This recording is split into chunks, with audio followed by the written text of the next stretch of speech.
Fala aí, gente, tudo bem? Aqui é Ademir Júnior. Eu vim falar um pouquinho sobre o tema indicação de tratamento, necessidade, propósito e risco, mas como uma reflexão para que a gente possa entender alguns pontos que eu considero cruciais quando você vai tratar um paciente, seja do ponto de vista preventivo, seja do ponto de vista terapêutico. Primeira vez que eu comecei a refletir mais isso a fundo, naturalmente que essas reflexões sobre indicação, elas vêm desde a época da formação médica e desde a época da faculdade, então é uma coisa que sempre permeou minha vida. Mas a primeira vez que eu comecei a falar sobre isso um pouco mais foi quando eu comecei a trabalhar com toxina botulínica e preenchedores. As pessoas, quando lá no comecinho da minha carreira, 97, 98, 99, desculpa, 97 não, 98, 99, 2000, 2001, 2002, as pessoas tinham uma imagem um pouco distorcida daquilo que era a função de um botox, daquilo que era a função de um preenchimento, e naturalmente que isso acontece até os dias de hoje, né? Às vezes a gente vê na mídia alguns comentários, fulano fez um botox, ficou errado, ficou esquisito. Às vezes não fez botox, fez um enchimento, fez uma volumização, ou seja lá o que for. Mas a gente sabe que existem algumas indicações específicas. O botox ele é usado para um tipo de problema, que são aqueles relacionados ao movimento da musculatura da área onde está sendo tratada, da mímica facial. O preenchedor ele vai ocupar um espaço debaixo da pele para que você possa, de repente, deixar mais superficial uma ruguinha que o paciente tem, e o volumizador vai mudar a estrutura facial para dar um pouco mais de simetria, para dar um pouco mais de volume para esse rosto que está perdendo volume e está mostrando sinais de cansaço, sinais de envelhecimento. Cada um desses procedimentos tem seus devidos produtos e suas devidas indicações. E eu posso, por exemplo, usar o Botox como um preventivo da formação das rugas, que são as rugas que são tratadas, por exemplo, com os preenchedores.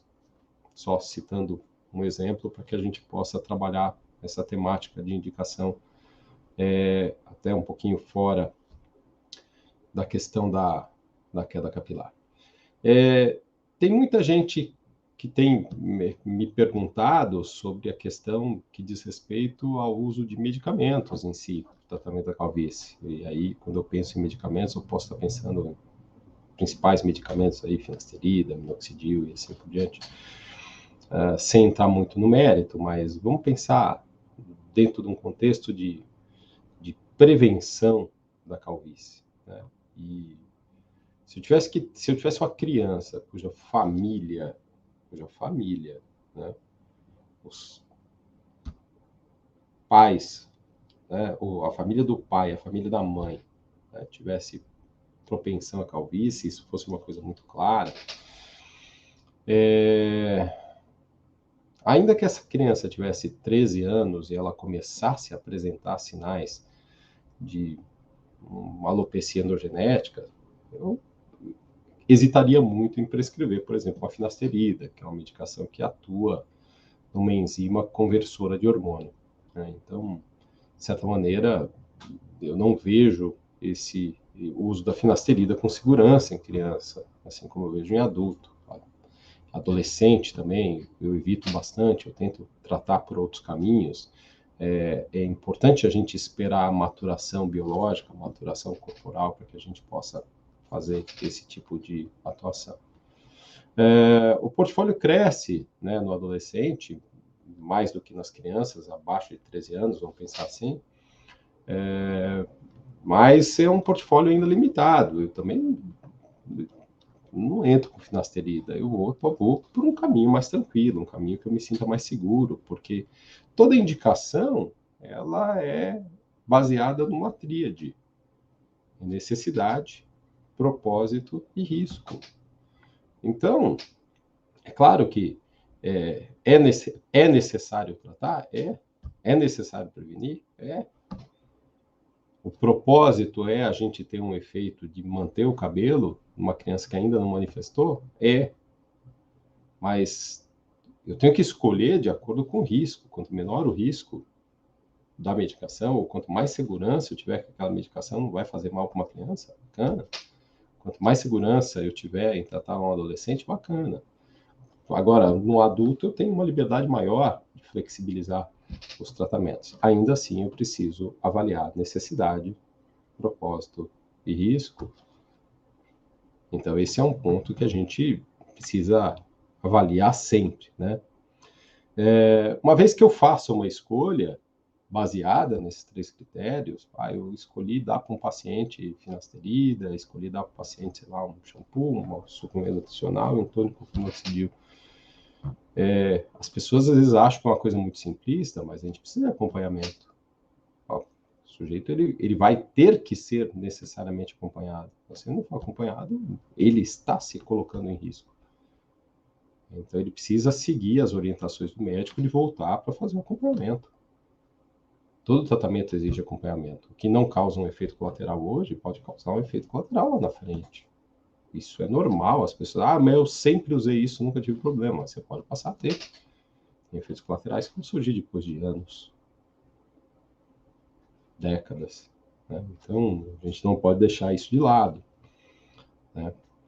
E isso cabe uma reflexão aqui. Né? Nós estamos vivendo um momento de pandemia onde nós estamos sendo submetidos a vacinas que a curto prazo podem não ter efeito, vacinas novas que a curto prazo podem não ter efeito negativo nenhum.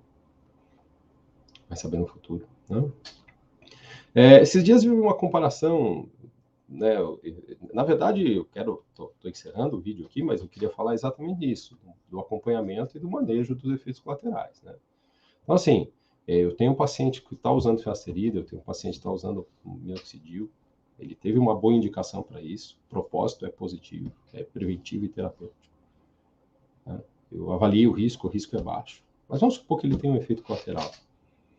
Eu tenho que saber manejar esse efeito colateral. Eu tenho que saber tratar esse efeito colateral.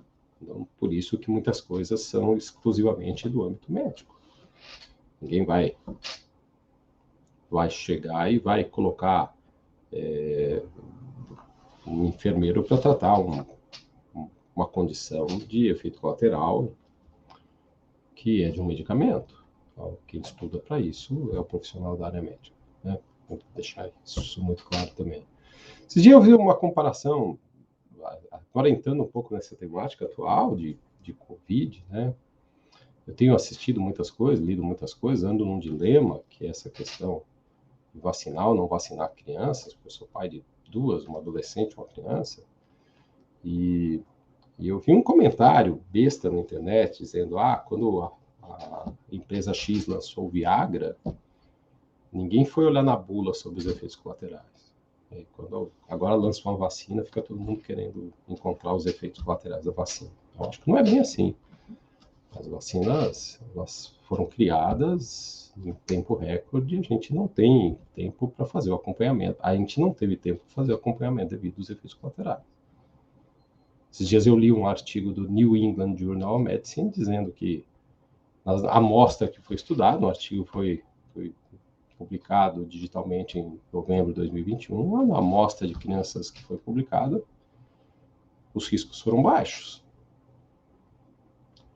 Porém, uma das limitações do estudo é não saber os riscos nesse grupo de crianças, e que supostamente isso não seria um problema, porque esse estudo vai durar 2 anos e daqui a 2 anos nós vamos ter as devidas respostas.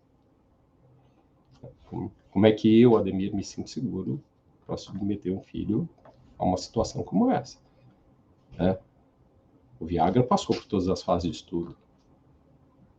Mas mesmo medicações que passam por todas as partes de estudos, houve uma medicação, inclusive foi aprovada pelo FDA, que é o Vioxx, que era um inibidor da enzima ciclooxigenase, é um anti-inflamatório, ele foi tirado do mercado porque, mesmo tendo lançado com todas as fases de estudo, esse produto acabou, dentro de algumas conjunções, né, associado a algumas questões dos pacientes, levando a muito caso de óbito.